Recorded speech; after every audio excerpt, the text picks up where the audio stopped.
बिस्मिल्लाहिर्रहमानिर्रहीम। अस्सलाम वालेकुम स्टूडेंट्स। आज के लेक्चर में मेरा टॉपिक है जी लॉजिक, जो कि चैप्टर 2 एफएससी पार्ट 1 का बहुत इंपॉर्टेंट टॉपिक है। इसमें से एमसीक्यूज आते हैं ईकैट के पेपर में, ठीक है। इसलिए आज मैं लॉजिक को ही डिस्कस करूँगा। लॉजिक है क्या चीज़? लॉजिक की मुख्तलिफ डेफिनेशंस लोग करते हैं। मसलन लॉजिक को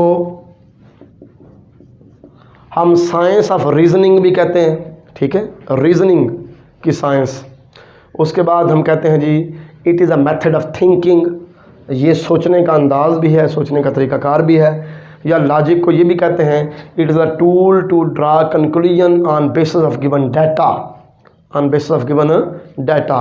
या हम ये कह सकते हैं it is a tool to make a opinion about others on the basis of given data. ठीक हो गया।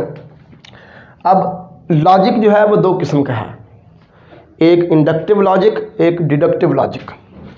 दो किस्म का है, इंडक्टिव लॉजिक और दूसरा है जी deductive logic. Deductive logic, inductive logic को हम इंडक्शन भी कहते हैं, ठीक है, और इसको हम डिडक्शन कहते हैं। इंडक्शन क्या है और डिडक्शन क्या है? To make opinion about others on the basis of a few contexts only is called induction। अगर हम कोई नतीजा अखज़ कर लें या किसी के बारे में राय कायम कर लें चंद एक शहादतों की बेस पे ही, ठीक है, चंद एक गवाहियों की बेस पे ही, तो इस चीज़ को हम कहते हैं इंडक्शन। जबकि to make opinion about others on the basis of well known facts, well known facts, यानी कि फ़र्ज़ करें एक डॉक्टर है जो कि मशहूर है कि अच्छा डॉक्टर है, उसका अखलाक अच्छा है, वो इलाज अच्छा करता है, लोगों को अक्सर उससे शिफा मिल जाती है, और अक्सर लोग ये बात कर रहे हैं आपके इर्द गिर्द रहने वाले, तो आप भी उसके बारे में राय कायम करें फिर कि वो अच्छा डॉक्टर है। तो ये आपने वेल नोन फैक्ट्स की बेस पे राय कायम की, तो ये आपने डिडक्शन की, ठीक है ना। डिडक्टिव लॉजिक यानी कि डिडक्शन क्या है? To make opinion about others on the basis of well known facts. तो साइंस और मैथमेटिक्स में डिडक्टिव लॉजिक चलता है, ठीक है ना, इसी पे ही रिलाई किया जाता है, डिडक्टिव लॉजिक पे, डिडक्शन पे। अब जब लॉजिक की बात हो रही है तो इसमें हमने किसी बात के सही या गलत होने का जज करना होता है on the basis of our information, ठीक है ना। तो इसलिए सबसे पहले मैं प्रोपोजिशन की तारीफ करूंगा कि प्रोपोजिशन क्या चीज़ है। प्रोपोजिशन ये असल में एक स्टेटमेंट है, एक ऐलान है जो हम करते हैं किसी चीज़ के बारे में, एक स्टेटमेंट है जो हम पास करते हैं ऐलानिया तौर पर, जो कि या सही हो सकती है या गलत हो सकती है, लेकिन दोनों एट ए टाइम नहीं। ये ऐसे नहीं हो सकता कि एक ही स्टेटमेंट सही भी हो और गलत भी हो, ठीक है। अ declarative statement which may be either true or false but not both, जो ट्रू हो सकती है या फॉल्स हो सकती है, ये लेकिन दोनों चीज़ें नहीं हो सकती। तो ऐसी स्टेटमेंट को हम कहते हैं प्रोपोजिशन, ठीक है। अब जो डिडक्टिव लॉजिक हम लोग पढ़ेंगे वो डिडक्टिव लॉजिक दो किस्म का है, और उसमें से एक किस्म जो है उसको ही हम स्टडी करेंगे अपने लेक्चर में, ठीक है ना। तो डिडक्टिव लॉजिक दो किस्म का है, एक है जी अरिस्टोटलियन लॉजिक। डिडक्टिव लॉजिक जो है ये दो किस्म का है, एक है अरिस्टोटलियन लॉजिक जो कि जिस पे हम टोटली कंसंट्रेट करेंगे, ठीक है ना, अरिस्टोटलियन लॉजिक। और दूसरा है नॉन अरिस्टोटलियन लॉजिक, नॉन अरिस्टोटलियन लॉजिक, ठीक है। इसके बारे में हम फर्दर स्टडी नहीं करेंगे, हम सिर्फ अरिस्टोटलियन लॉजिक पे ही कंसंट्रेट करेंगे। अरिस्टोटलियन लॉजिक कौन सा होता है? A logic in which a proposition or a declarative statement may be either true or false and there is no third or fourth possibility, ठीक है।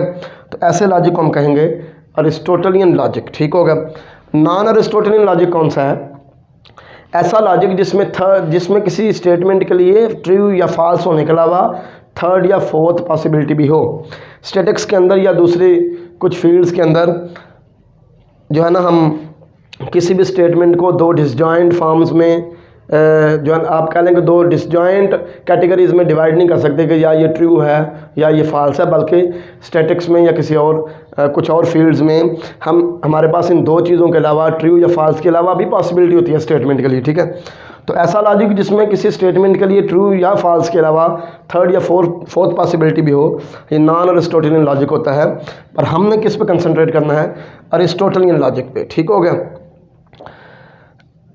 जिसमें किसी भी स्टेटमेंट के लिए पॉसिबिलिटी क्या है कि या वो ट्रू है या वो फॉल्स है, और कोई पॉसिबिलिटी नहीं है। ठीक है ना? मसलन अब देखें, हम कहते हैं जी कि 2 + 3 = 5, तो ये स्टेटमेंट जो है ये ट्रू है। ठीक है? जबकि अगर हम कहते हैं कि 2 + 3 = 6, ये स्टेटमेंट फॉल्स है। ना इसके लिए कोई और पॉसिबिलिटी है थर्ड या फोर्थ ट्रू या फॉल्स होने के अलावा, ना इसमें ये ट्रू है ये फॉल्स है। ठीक होगा ना?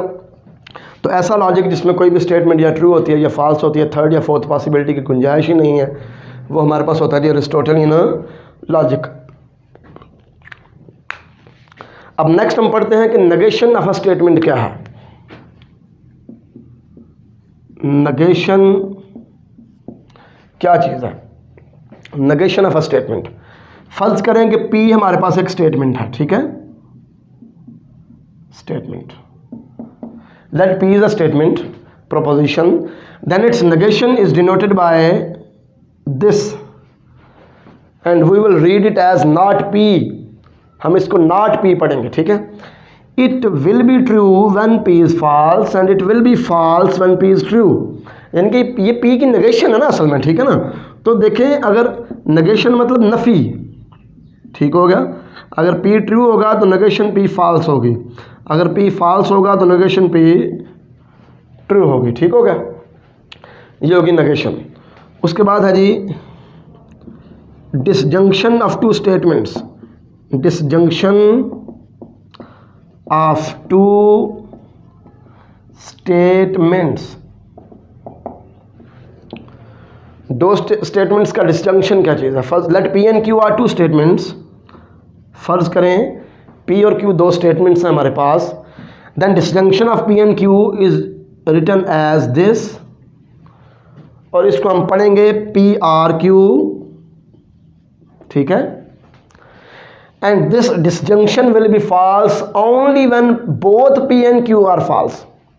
यानी कि ये स्टेटमेंट, ये वाली स्टेटमेंट सिर्फ उस सूरत में फॉल्स होगी जब P और Q दोनों फॉल्स हैं, इसके अलावा ये हर सूरत में ट्रू होगी। मसलन इसका मैं ट्रुथ टेबल बनाता हूँ। P और Q हमारे पास दो स्टेटमेंट्स हैं, हमने इन दोनों के डिसजंक्शन का ट्रुथ टेबल बनाना है। ठीक है? तो फ़र्ज़ करें कि दोनों ये ट्रू हैं, P भी और Q भी, तो फिर ये PRQ ट्रू होगा, क्योंकि मैंने आपको बताया ये फॉल्स सिर्फ तब होगा जब P और Q दोनों फॉल्स होंगे। ठीक है? अदरवाइज़ ये फॉल्स नहीं होगा। अगर ये फॉल्स ये ट्रू है तो फिर भी ये ट्रू होगा, अगर ये ट्रू और ये फॉल्स है फिर भी ये ट्रू होगा। ये सिर्फ तब फॉल्स होगा जब P और Q दोनों फॉल्स हैं। ठीक है?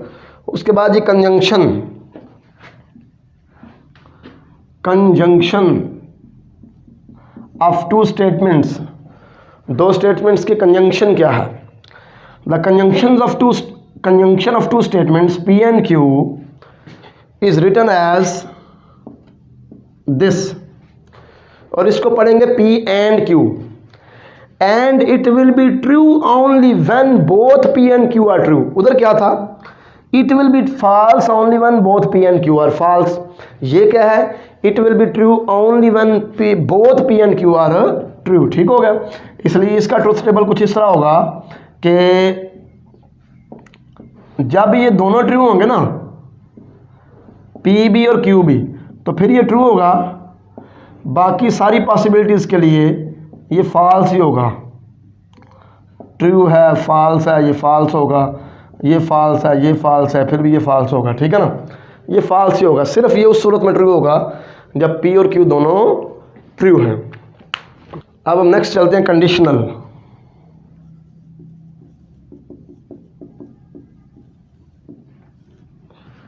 कंडीशनल या इम्प्लीकेशन इसे कहते हैं, इम्प्लीकेशन। ठीक है? कंडीशनल क्या है?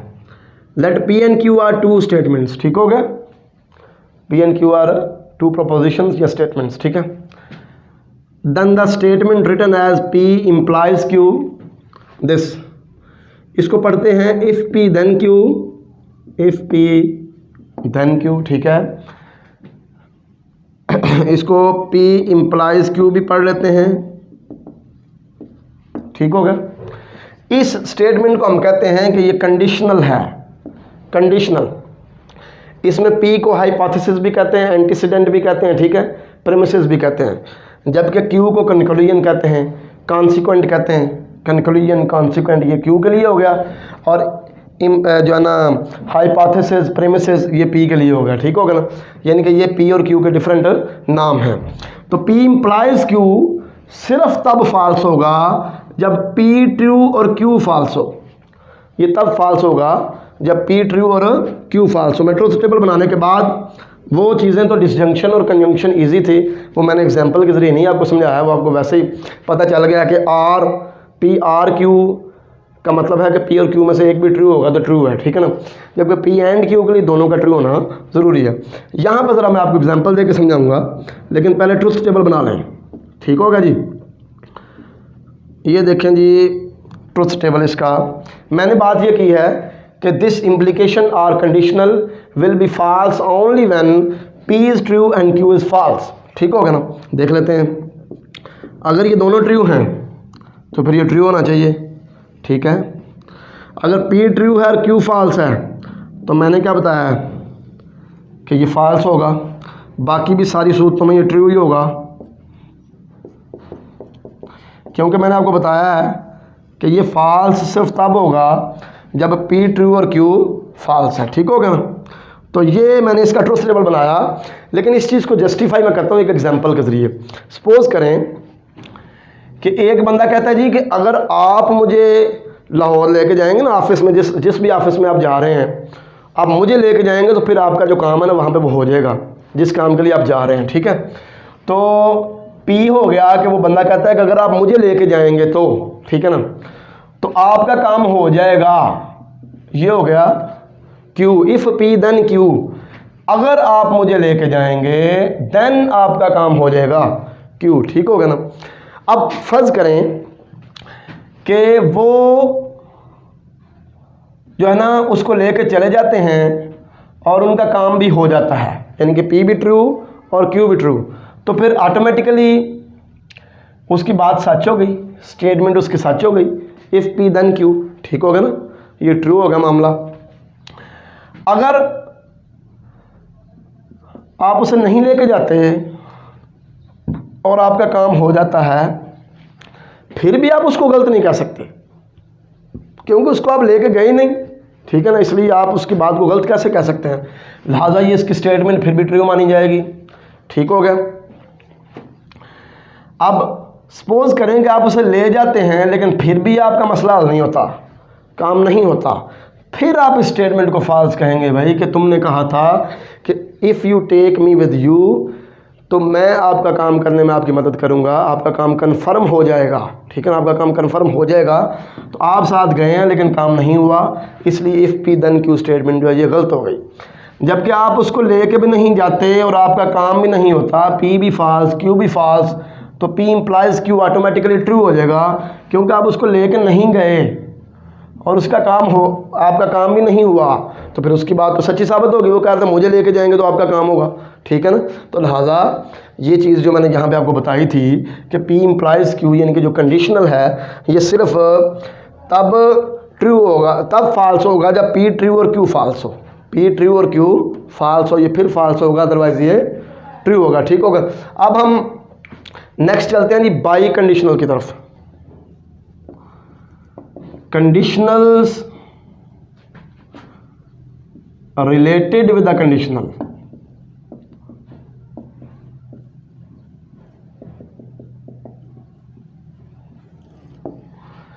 Conditionals related with the conditional.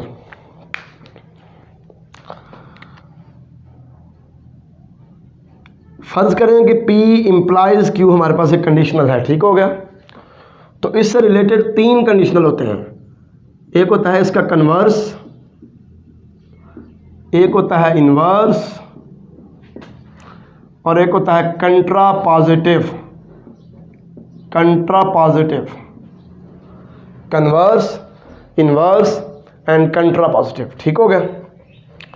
ये जो कन्वर्स है ये क्या है, इसका कन्वर्स ये होगा कि हम P इम्प्लाइज Q को Q इम्प्लाइज P कर देंगे, हाइपोथेसिस को हम कंक्लूजन बना देंगे, कंक्लूजन को हम हाइपोथेसिस बना देंगे। ठीक होगा।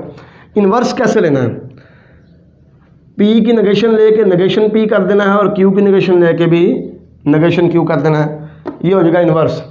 जबकि कंट्रापॉजिटिव में क्या करना है कि हाइपोथेसिस को कंक्लूजन और कंक्लूजन को हाइपोथेसिस भी बनाना है और नेगेशन भी साथ लगाना है। ठीक है, ये Q पहले आ जाएगा और P बाद में चला जाएगा और नेगेशन Q नेगेशन P। ठीक है, ये होगा कंट्रापॉजिटिव स्टेटमेंट का कंट्रा, इसका हमारे पास जो कंडीशनल है उसका कंट्रापॉजिटिव। ठीक है, कन्वर्स, इन्वर्स और कंट्रापॉजिटिव, ये तीन कंडीशनल्स होते हैं एक कंडीशनल से रिलेटेड। ठीक हो गया जी। अब मतलब ना इक्विवेलेंट स्टेटमेंट्स के बारे में बात कर लूँ। इक्विवेलेंट स्टेटमेंट्स कि ये कौन सी होती हैं। इक्विवेलेंट स्टेटमेंट्स ऐसी दो लॉजिकल स्टेटमेंट्स के जिनके जो ट्रुथ वैल्यूज़ हैं, ट्रुथ टेबल के अंदर जो ट्रुथ वैल्यूज़ हैं वो सेम आ रही हैं कि जब एक स्टेटमेंट ट्रू है तो दूसरी स्टेटमेंट भी ट्रू है, जब एक फॉल्स है तो दूसरी भी फॉल्स है। ठीक है, तो ऐसी स्टेटमेंट्स को हम कहते हैं कि ये इक्विवेलेंट स्टेटमेंट्स हैं। अब मैं ना यहाँ पे एक बड़ी इंपॉर्टेंट चीज़ आपको इन चीज़ों के बारे में बताने लगा हूँ, कन्वर्स, इन्वर्स और कंट्रापॉजिटिव के बारे में। लेकिन इससे पहले मैं ट्रुथ टेबल बनाता हूँ जिसमें इन सब की मैं ट्रुथ वैल्यूज़ फाइंड करूँगा। ठीक है ना, फिर इंशाल्लाह इक्विवेलेंट स्टेटमेंट्स के बारे में जो डिस्कशन है उसमें एक बड़ी इंपॉर्टेंट चीज़ हमारे सामने आएगी। ठीक है, P Q, उसके बाद आएगा जी नेगेशन P नेगेशन Q, उसके बाद आ गया जी P इम्प्लाइज Q, उसके बाद आ गया जी Q इम्प्लाइज P, उसके बाद आ गया जी negation P implies negation Q, उसके बाद आ गया जी negation Q implies negation P। ठीक है, हमने चेक ये करना है कि मैं ये अब यहाँ पे आपको जो है ना वो ये सारा ट्रुथ टेबल बना के, तो क्योंकि मेरा जो अभी डिस्कशन चल रहा है वो इक्विवेलेंट स्टेटमेंट से मुतल्लक है, तो इनमें से कुछ आपस में इक्विवेलेंट होते हैं ये जो कंडीशनल्स हैं, तो वो मैं आपको बताना चाहता हूँ कि कौन कौन से किस किस के इक्विवेलेंट है। ठीक है, ये भी आपसे MCQs में पूछा जा सकता है, इसलिए ये इंपॉर्टेंट चीज़ है।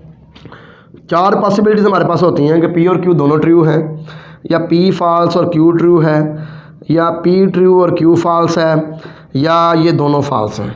ठीक हो गया, तो इसके लिए नॉट P क्या होगा, P का उल्ट होगा फॉल्स ट्रू। नॉट Q क्या है, Q का उल्ट होगा फॉल्स ट्रू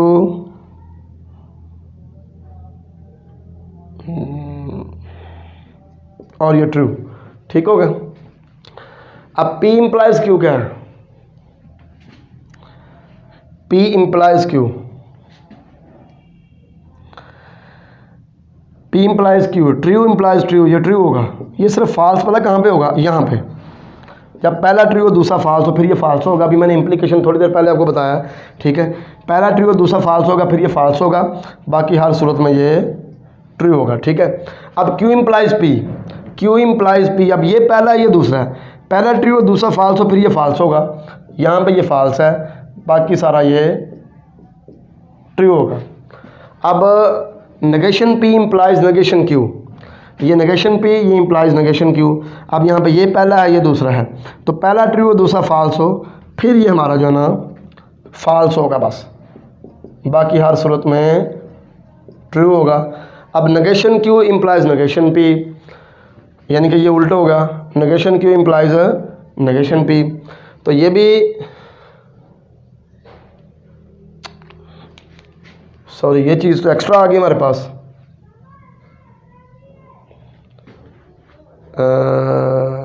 हाँ ठीक है, negation Q implies negation P। अब ये देखते हैं नेगेशन Q ये है, नेगेशन P ये है, पहला ट्रू और दूसरा फॉल्स, यहाँ पे ये फॉल्स होगा, बाकी इधर भी ये ट्रू होगा, इधर भी ये ट्रू होगा और इधर भी ये ट्रू होगा। ठीक हो गया।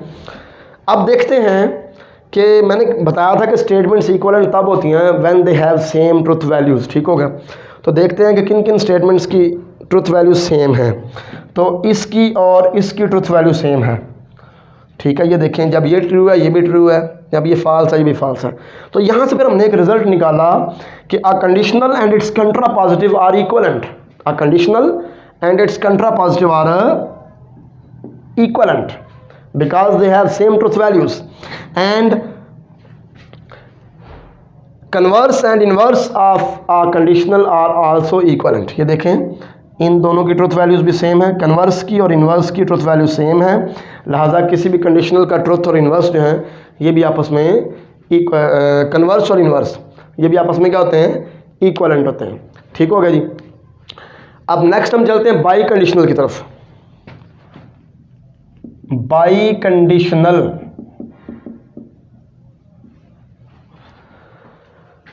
बाई कंडीशनल जो है ना इसको हम इस तरह लिखते हैं, ठीक है, और इसको पढ़ते हैं P if and only if Q. P और क्यू दो स्टेटमेंट्स हैं, तो बाई कंडीशनल क्या होगा, P if and only if Q. ठीक हो गया, P if and only if Q.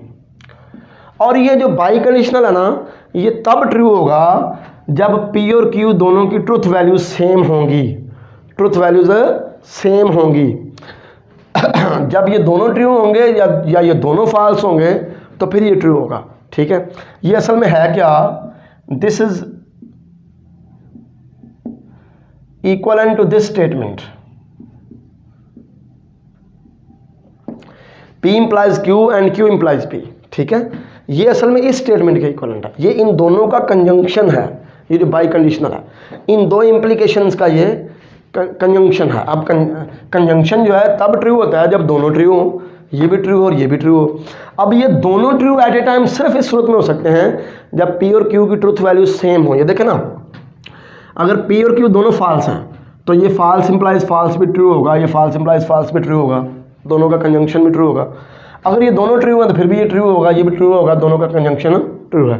तो इसलिए ये जो हमारे पास बाई कंडीशनल है ये सब सिर्फ तब ट्रू होगा जब P और Q दोनों सेम ट्रुथ वैल्यूज़ रखेंगे, या दोनों ट्रू होंगे या दोनों फॉल्स होंगे। ठीक होगा जी। अब हम चलते हैं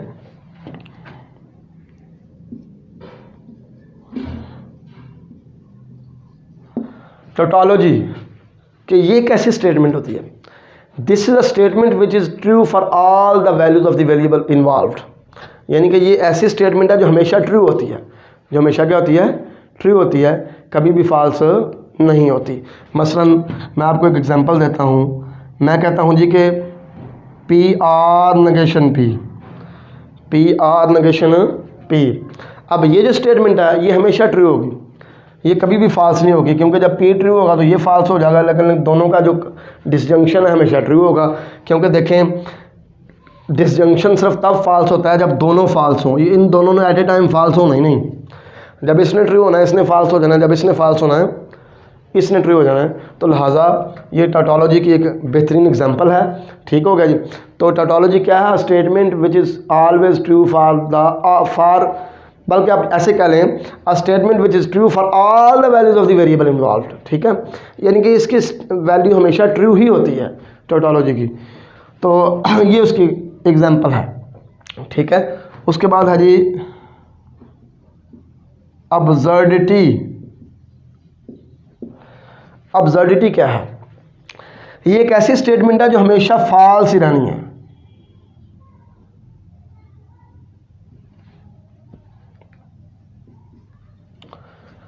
P and negation P, P और नेगेशन पी का कंजंक्शन ये हमेशा फॉल्स ही रहना है, क्योंकि कंजंक्शन तब ट्रू होता है जब दोनों ट्रू हों। इन दोनों ने ना इकट्ठे ट्रू होना है और ना इसने ट्रू होना है। ठीक हो गया, लिहाजा ये अब्सर्डिटी की एग्जांपल है। अब्सर्डिटी क्या होती है, statement which is always false. ठीक हो गया। और नेक्स्ट है जी contingency. It is a statement which may be either true or false, जो कि ट्रू भी हो सकती है और जो कि जिसकी ट्रुथ वैल्यूज ट्रू भी हो सकती हैं और फॉल्स भी हो सकती हैं। टोटोलॉजी की ट्रुथ वैल्यू सिर्फ ट्रू होनी है, इसकी ट्रुथ वैल्यूज सिर्फ फॉल्स होनी है, जबकि इसकी ट्रुथ वैल्यूज ट्रू भी हो सकती हैं और फॉल्स भी हो सकती हैं। ठीक हो गया। अब मैं इसकी एग्जांपल आपको देता हूँ। P implies Q, R P implies Q. ये मैंने स्टेटमेंट एक आपके सामने लिखी हुई है, ठीक है। अब ये स्टेटमेंट जो है ना, ये कॉन्टिजेंसी है, क्योंकि कभी ये ट्रू होगी कभी ये फॉल्स होगी, ये आप जहन में रखें।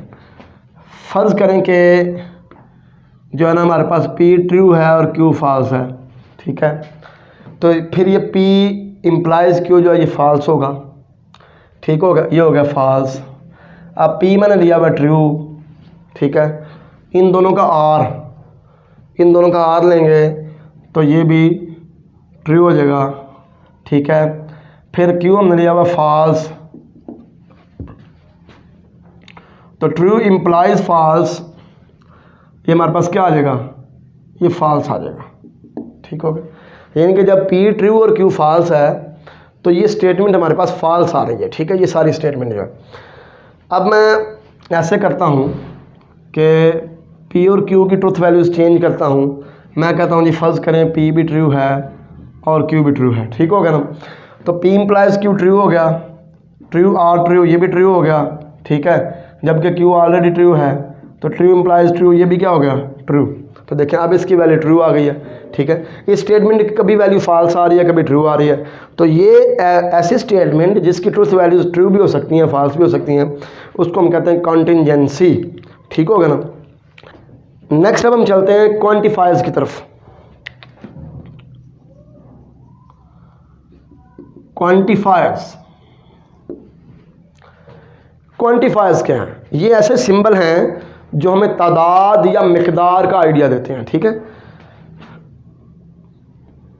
द सिंबल्स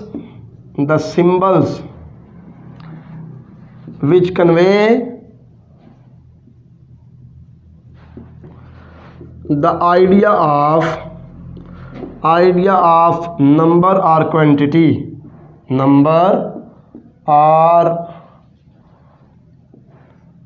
क्वांटिटी, ये ऐसे सिंबल हैं जो तादाद या मिकदार का आइडिया में देते हैं, ठीक है। क्वांटिफायर्स, दो किस्म के क्वांटिफायर्स हैं। एक है जी यूनिवर्सल क्वांटिफायर, जिसको इस तरह हम डिनोट करते हैं, और इसको पढ़ते हैं फॉर ऑल। अगर ऐसे लिखा हो ना, इसको हम कहते हैं for all X belonging to A, ठीक हो गया ना। ये है जी हमारे पास यूनिवर्सल क्वांटिफायर, ये जो है। एक है जी एग्जिस्टेंशियल क्वांटिफायर, इसको पढ़ते हैं there exist x belongs to a, ठीक है, there exist x belong to a, ठीक हो गया ना। तो ये जो हमारा क्वांटिफायर है ये यूनिवर्सल क्वांटिफायर कहलाता है, ये फॉर ऑल के लिए यूज़ होता है। ये देयर एग्जिस्ट, ये एग्जिस्टेंशियल क्वांटिफायर है, ठीक है। ये तो थे हमारे पास क्वांटिफायर। अब हम ना लॉजिक और सेट थ्योरी के दरमियान जो रिलेशन है उसको भी डिस्कस करते हैं। बड़ा इंटरेस्टिंग किस्म का रिलेशन है। ट्रुथ सेट्स जो है ना, ये असल में सेट थ्योरी और लॉजिक के दरमियान रिलेशन कायम करते हैं। हम अभी पढ़ते हैं कि ट्रुथ सेट है क्या। फ़र्ज़ करें P हमारे पास एक स्टेटमेंट है, मैं P ऑफ X इसे लिख देता हूँ, जो कि X की वैल्यूज़ पे डिपेंड करती है, ठीक है। तो X की ऐसी वैल्यूज़ का सेट, जिनके लिए P ऑफ X ट्रू है, P of X is true, is called truth set of P।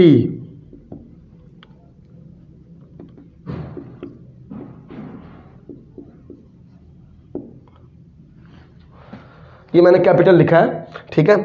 तो P अगर हमारे पास एक स्टेटमेंट है जो कि X की कुछ वैल्यूज़ के लिए ट्रू है और कुछ वैल्यूज़ के लिए फॉल्स है, ठीक हो गया।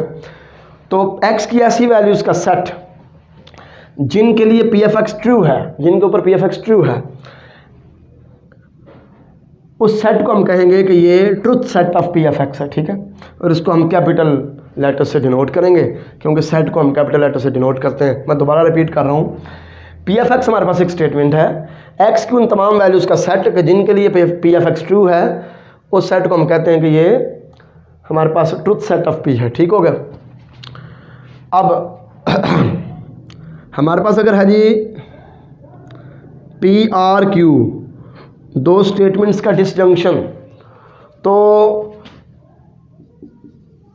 इसमें X की ऐसी वैल्यूज़ होंगी इसके ट्रुथ सेट में, truth set of set of P R Q, क्योंकि पी आर क्यू वो सिर्फ उस वक्त फॉल्स होता है जब पी और क्यू दोनों फॉल्स हो, ठीक है। तो इसके ट्रुथ सेट में एक्स की वो वैल्यूज होनी चाहिए कि जिनके लिए ये ट्रू है, पी आर क्यू ट्रू है, ठीक है। तो ये हम कह सकते हैं कि इसके ट्रुथ सेट में ऐसी वैल्यूज हैं जिनके लिए such that P F X is true और Q F X is true और बोथ आर ट्रू। क्योंकि ये सिर्फ तब फॉल्स होना है, ये तब फॉल्स होना है कि जब पी और क्यू दोनों फॉल्स हैं, लिहाजा ये चीज़ मैंने लिख दी, ठीक हो गया। ट्रुथ सेट में वो वैल्यूज आएंगी जिनके लिए ये ट्रू है, तो ये पी एफ एक्स ट्रू हो या क्यू एफ एक्स ट्रू हो या दोनों ट्रू हो, ये ट्रू ही होना है, ठीक है। इसलिए ये ट्रुथ सेट में एक्स की वो वैल्यूज आएंगी जिनके लिए या तो पी ट्रू है या क्यू ट्रू है या दोनों ट्रू है, ठीक है। अब अगर पी का ट्रुथ सेट पी का जो ट्रुथ सेट है वो पी हो और क्यू का ट्रुथ सेट क्यू हो, ठीक है, तो पी आर क्यू के ट्रुथ सेट को हम पी यूनियन क्यू लिखेंगे। क्यों? पी यूनियन क्यू में भी वो एलिमेंट आते हैं जो या पी में है या क्यू में है, तो यहाँ पे भी या की बात हो रही है ना, या दोनों में है, ठीक है। तो इसलिए truth set of P R Q will be P union Q, ये पी यूनियन क्यू के बराबर होगा अगर पी ट्रुथ सेट पी का है और क्यू जो है ये क्यू का है। इसी तरह truth set of P and Q, इसमें एक्स की ऐसी वैल्यूज होंगी कि जिसके लिए पी भी ट्रू है, P and Q both are true, ठीक हो गया। क्योंकि कंजंक्शन ट्रू होती तब है जब पी भी ट्रू हो और क्यू भी ट्रू हो। अब दोनों का ट्रू होना ज़रूरी है, इसलिए अगर पी का ट्रुथ सेट जो है ये पी है और क्यू का जो है ये क्यू है, तो पी एंड क्यू के ट्रुथ सेट को हम पी इंटरसेक्शन क्यू लिखेंगे। क्यों? पी इंटरसेक्शन क्यू इसका ट्रुथ सेट होगा, क्योंकि इंटरसेक्शन में वो एलिमेंट आते हैं जो दोनों में कॉमन हो, दोनों में। तो ये जो है ना, इसका truth set P intersection Q आएगा, ठीक है, कॉमन। क्योंकि यहाँ पे एक्स की वो वैल्यूज आनी है जिनके लिए पी भी ट्रू है और क्यू भी ट्रू है, तो कॉमन हो गया ना, पी इंटरसेक्शन क्यू आ गया, ठीक हो गया। अब जो नेगेशन ऑफ पी है इसका ट्रुथ सेट पी कंप्लीमेंट होगा, क्योंकि नेगेशन ऑफ पी में वो एलिमेंट आने हैं, एक्स की वो वैल्यूज आनी हैं कि जिनके लिए पी फॉल्स है, ठीक है। तो वो फिर पी के जो एलिमेंट नहीं होते वो कहाँ होते हैं? पी कंप्लीमेंट में होते हैं, ठीक है ना। तो इसका मतलब ये हुआ कि जो नेगेशन पी है इसका ट्रुथ सेट होगा पी कंप्लीमेंट, ठीक होगा जी। ये जो पी इम्प्लाइज क्यू है ना, ये इक्वलेंट है नेगेशन पी आर क्यू के,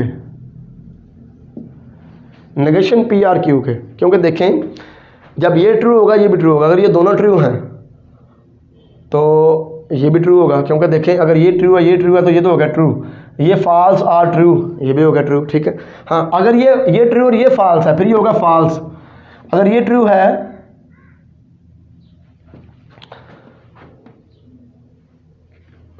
अगर ये ट्रू है और ये फॉल्स है तो फिर ये फॉल्स होगा और ये भी फॉल्स होगा।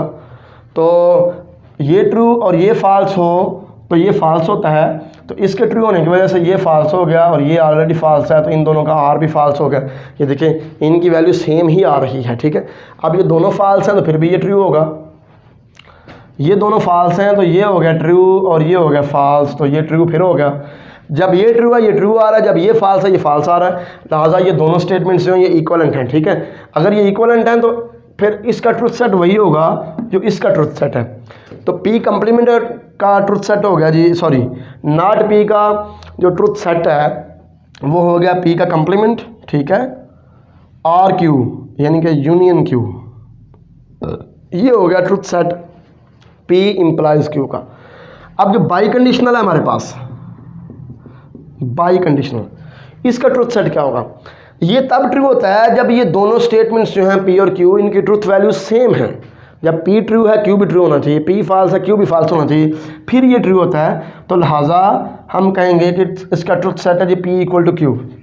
जो है ना, इस स्टेटमेंट को हम सेट थ्योरी में इस तरह लिखेंगे पी इक्वल टू क्यू कि भाई पी का ट्रुथ सेट और क्यू का ट्रुथ सेट दोनों इक्वल है, ठीक हो गया। अब मैं कुछ इंपॉर्टेंट चीज़ें जो हैं, मतलब डी मॉर्गन लॉ है, उसके बाद जी डिस्ट्रीब्यूटिव लॉज हैं ऑफ यूनियन ओवर इंटरसेक्शन, ठीक है, एसोसिएटिव लॉज हैं, उनको मैं बताता हूँ कि लॉजिकल फॉर्म में आप किस तरह लिखेंगे। फर्ज करें हम कहते हैं डी मॉर्गन लॉ है जी A union B complement equal to A complement intersection B complement. तो ये लॉजिकल फॉर्म में क्या होगा, कम्प्लीमेंट को हम नेगेशन में चेंज कर देंगे, negation of P R Q, union है ना, अभी मैंने आपको बताया पी आर क्यू, ठीक हो गया, इक्वल आ गया जी, ये कम्प्लीमेंट है, फिर नेगेशन ऑफ पी, इंटरसेक्शन है एंड में चेंज होगा तो नेगेशन ऑफ क्यू, ठीक है ना। इसमें हमने ये सपोज किया हुआ है कि ए जो है ये ट्रुथ सेट ऑफ पी है, बी जो है ये ट्रुथ सेट ऑफ क्यू है, ठीक हो गया। तो इसी तरह अगर यहाँ पे इंटरसेक्शन आ जाए, यहाँ पे यूनियन आ जाए, तो यहाँ पे एंड और यहाँ पे आर आ जाएगा, ठीक हो गया। अब जरा हम बात करते हैं एसोसिएटिव लॉ की, यूनियन की बात करते हैं अगर, ठीक है, तो इसका ट्रुथ सेट क्या होगा, P R Q R R equal है जी P R Q R R, ठीक हो गया। ये हमारे पास आ गया जी लॉजिकल फॉर्म इसकी। इसी तरह हम लिख सकते हैं जहाँ पे यूनियन है वहाँ पे आर आ जाएगा, जहाँ पे इंटरसेक्शन है वहाँ पे एंड आ जाएगा। अब ये टॉपिक ऑफ डिस्कशन तो मेरा ख़त्म हो गया आज, तो मैं चाहता हूँ कि इसके बारे में कुछ आपको बताऊँ कि लॉजिक के बारे में किस तरह के एमसीक्यूज़ आपसे पूछे जा सकते हैं। आपसे कहा जाए कि भाई बताएं कि ए कम्प्लीमेंट यूनियन बी ये किसका ट्रुथ सेट है, जबकि ए जो है ये पी का ट्रुथ सेट है और बी जो है ये क्यू का ट्रुथ सेट है। और आपके पास ऑप्शन हो जी, पहला ऑप्शन हो जी क्यू इम्प्लाइज पी, दूसरा ऑप्शन हो जी पी इम्प्लाइज क्यू, तीसरा ऑप्शन हो जी पी आर नेगेशन क्यू, ठीक है, और चौथा ऑप्शन आपके पास हो पी एंड क्यू, ठीक हो गया। तो आप लोग जो है ना यहाँ पे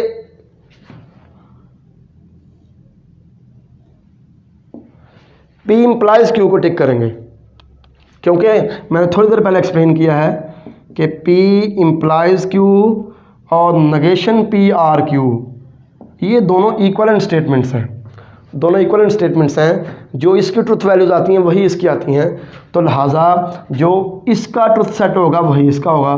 तो इसका ट्रुथ सेट ये है ए कम्प्लीमेंट यूनियन बी, तो लिहाजा इसका ट्रुथ सेट भी यही होगा ए कम्प्लीमेंट यूनियन बी। अब आपसे पूछा जाए कि P and Q have different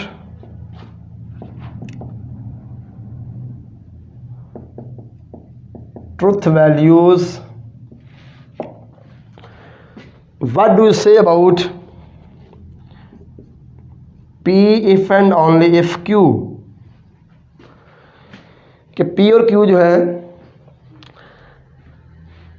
इन दोनों की ट्रुथ वैल्यूज डिफरेंट हैं, यानी कि P फॉल्स और Q ट्रू भी हो सकता है, P ट्रू और Q फॉल्स हो सकता है, ठीक है ना। तो बताएं P if and only if Q के बारे में आप क्या कहते हैं। और ऑप्शन आपके पास हो फॉल्स, ट्रू, या आप कह सकते हैं ट्रू एंड फॉल्स, ठीक है, ट्रू एंड फॉल्स, या आप कह सकते हैं नन ऑफ दीज। तो आप फॉल्स को टिक करेंगे, क्योंकि मैंने आपको बताया था कि बाई कंडीशनल सिर्फ तब ट्रू होता है जब P और Q दोनों सेम ट्रुथ वैल्यूज रखते हैं, ठीक है। अब आपसे कहा जाए कि बताएं जी कि जो है ना P इम्प्लाइज Q एक कंडीशनल है, तो इसके इक्वलेंट कौन सा कंडीशनल है, इक्वलेंट स्टेटमेंट कौन सी है, ठीक है। सबसे पहले आपको ऑप्शन दे दिया जाए negation Q implies negation P, दूसरा ऑप्शन दे दिया जाए Q इम्प्लाइज P, तीसरा ऑप्शन दे दिया जाए